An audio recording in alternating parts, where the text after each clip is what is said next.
I'm Michelle. I usually work from home, but once a month I travel for work. Ugh, another exhausting trip. I'm off tomorrow, so I'm planning to unwind with a massage and then hit the sack. Just as I was thinking this and about to unlock my front door, for some reason, the chain lock is on the door. I live in a high-rise apartment downtown with my husband Ryan. We have been married for 3 years. I assumed he got home before me. "Hey Ryan, you home, right?" I called out to my husband Ryan. No answer from inside, but I hear the TV from the back room. He is definitely in there. Feeling certain, I call out louder.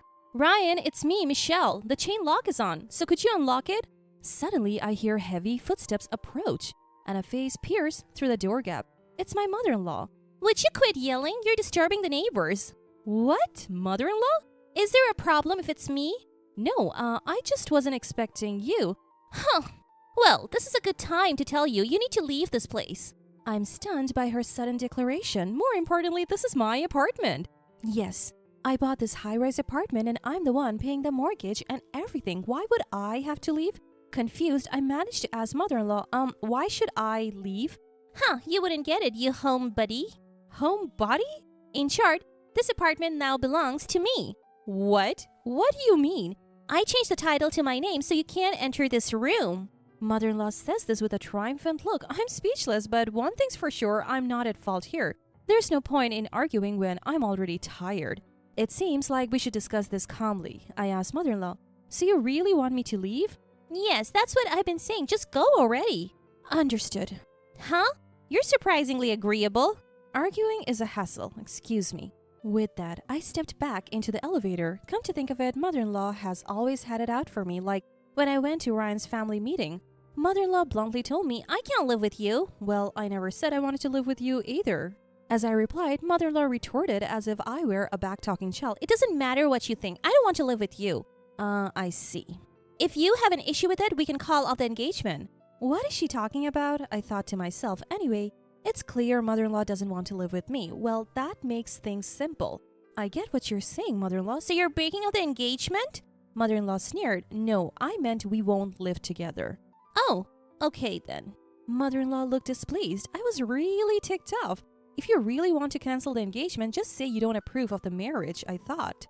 As if she heard my thoughts, mother-in-law shouted, "Fine, I don't approve of the marriage." "Why not? I also agree we shouldn't live together." Well, She didn't seem to have a reason. Maybe she just likes complaining. Fortunately, father-in-law intervened and sorted things out. But mother-in-law continued to oppose our marriage, like when I brought up the age difference. Actually, I'm older than... As soon as I said that, mother-in-law became furious.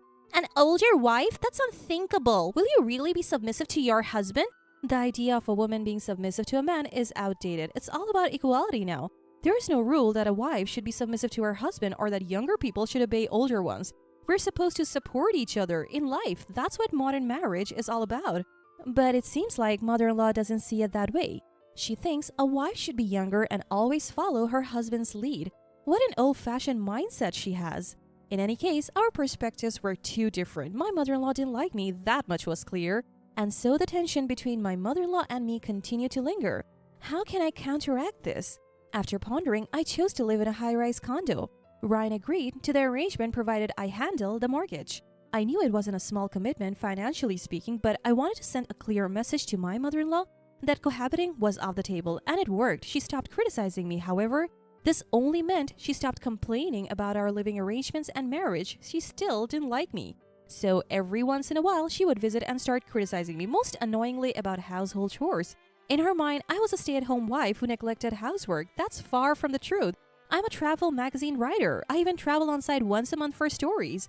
But I spend the majority of my time in front of a computer, so if mother-in-law sees me, she assumes I'm not working. Our visits usually turn into arguments because of this. "You have time to play, so do some housework." I am actually working right now. "What? You're just messing around on your computer." No, I'm working. "You're really bad at lying. Work is something you do at an office." At first, I would always argue that I was working, but as these confrontations became routine, they grew tiresome. I mean, we're not living together, so a bit of patience won't hurt. If I can just get through this now, the rest will sort itself out. Arguing is a waste of time. So I started brushing her off. My mother-in-law didn't seem to find this amusing. She started telling me, "You neither work nor do chores. You're lazy. Get out. You're in the way. Though she's not a permanent resident in my home, she still visits, so I've started ignoring her completely. It feels like a weight has been lifted off my shoulders. However, one thing still concerns me. That's the relationship between Ryan and my mother-in-law. Ryan and his mother are close.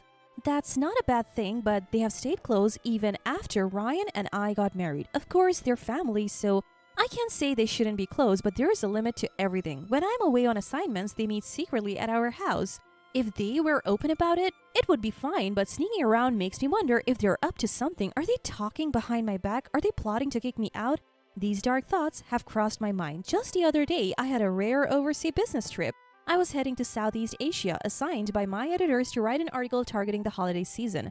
When I told Ryan about the trip, he said, "Lucky you, getting to travel overseas for work? It's not a vacation, it's for an assignment." "But you'll be touring tourist spots, right?" "Well, yes, but then it's almost like a vacation." Ryan seemed simply envious. Sure, an overseas trip can be fun if there's time, but usually the schedule is packed and there's hardly time to shop for souvenirs, so it's not all that glamorous. I tried explaining this to Ryan, but he didn't get it. "I wouldn't understand your world. It makes me realize how mundane my life is." He seemed genuinely envious, but that didn't ease my concerns. What if they're conspiring against me when I'm gone? What would I do in that situation? My mind raced with these thoughts. Feeling anxious, I wanted to consult someone. That's it. The lawyer our editorial department has on retainer might listen to my concerns. So I consulted with Lauren, a female lawyer who our department contracts with. And that's what's been happening. After listening, Lauren thought for a moment and said, "If anything happens, I'll handle it." "Are you sure?" "Absolutely. However, it will be a separate fee from the department's contract." "That's no problem." And so I gained a powerful ally. Feeling reassured, I went on my business trip, and when I got back, I faced mother-in-law's new attitude. She was talking about changing the house title and telling me the homeowner to move out. Unbelievable! I had reached the end of my rope. I can't take it anymore. I'm going to give my mother-in-law a piece of my mind. Kicked out of my own home by my mother-in-law, I yelled this while alone in the elevator. Once out of the high-rise apartment, I immediately called Lauren. I explained what had happened. Lauren told me, "All right, let's sort this out tomorrow." "Can you do that?" "Yes, I had no plans tomorrow anyway." "Thank you so much." So it was settled. Lauren and I would confront my mother-in-law together. I stayed in a business hotel near the train station that night to prepare for the following day. After a good night's sleep, I met up with Lauren near the station. We went over our plans in detail at a nearby family restaurant. After that, I contacted someone, and then Lauren and I headed to my house. When I rang the doorbell, I heard my mother-in-law's voice. Hello? Hello? She popped her head out, visibly pleased. "Hello, mother-in-law." Oh, I thought it was a delivery. "Too bad, we're coming in." No, you can't. You left on your own. "This is my house. If you refuse, I'll call the police right here." I said this as a final warning, but she didn't seem to care. She boldly told us, "The police? Go ahead and call them. Didn't I tell you that the house is in my name?" This is going nowhere, I thought, and made eye contact with Lauren. Lauren nodded and asked, "May we have a moment?" What do you want? "I'm Lauren, Michelle's attorney. I'm here at her request." And why would an attorney come? "It's a delicate matter, so perhaps inside would be best." I refuse. I won't let strangers into my home. That should be my line. As I thought this, Lauren sighed and said, "Fine, let's let the neighbors hear about your crime." My mother-in-law's face changed color. Suddenly flustered, she said to me, "Michelle, make her stop talking." "That's not happening. All you have to do is let us in." Ugh, fine, come in. Mother-in-law backed down, and I could finally return home, but let's be clear, this is just the beginning. Walking into the living room pumped up, I found Ryan laughing in front of the TV. "Mom, where's the luggage?" Ryan looks up. "I'm back, Ryan." "What, Michelle?" What's with that reaction? Got something to hide? No, you said you left, so I'm just surprised is all." "Fine, whatever. Ryan, come over here." I gestured and Ryan reluctantly got up and sat at the table. So here we were, sitting across from mother-in-law and her gang, and the conversation began. In the tense atmosphere, mother-in-law was the first to speak. "Bold of you to come back home under these circumstances." "Well, it's my house." As I retorted, mother-in-law's face turned sour. "For the last time, it's my house now. The ownership's been transferred." "Is that true?" When I questioned her, mother-in-law treated me coldly. "Of course, changing house ownership is easy. Guess you wouldn't know being a shut-in." Mother-in-law had a smug smile. When I looked at Lauren, she questioned mother-in-law. "Earlier, you mentioned changing the house ownership. Are you sure about that?" Don't act all high and mighty just because you're a lawyer. Stop making me repeat myself. Then who prepared the quitclaim deed? Deed? I did. Mother-in-law seemed a bit flustered. I quickly realized she was lying, but Lauren saw a different issue. In this case, the current owner Michelle would have to create and sign the deed, so you forged it? Forged? Yes. That's document forgery, and I will report you to the authorities. Wait a minute. That's not true. I had someone do the paperwork. Who?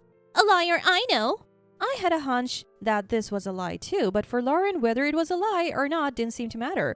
Lauren kept the conversation going in a composed manner. So let's talk more about this lawyer later. Mother-in-law looked visibly relieved. However, this respite is short-lived. Lauren doesn't let up. Next, let's discuss the matter of the mortgage. The mortgage? Yes, the home loan, in simple terms, the remaining balance. I don't know anything about that. If there is an outstanding mortgage, changing the property title is a breach of contract. You would have to pay the remaining balance in full. You didn't know that? Well, you changed the property title without even knowing these details? no, it's not that. Michelle said she would give it to me. This is ridiculous. No one would give away a home they're living in. And we have only been living here for a few years with a mortgage still being paid off. Mother-in-law's claims makes no sense. But Lauren has a different angle. So you're saying the property was transferred to you? Yes, transferred. That's right. It was given to me. Mother-in-law brazenly declares this. Lauren then brings out a calculator. If it was transferred, you will need to pay federal taxes. Please provide the details. Federal taxes? Depending on the property value, it could be a substantial amount. Lauren flashes a knowing smile. Meanwhile, mother-in-law and Ryan exchange pale-faced glances. The next moment, mother-in-law changes her tune. No, that's not it. I bought it from Michelle. There are no federal taxes when you buy, right? Either way, you'll need to pay property taxes. Maybe you should consult your lawyer for specifics. A lawyer?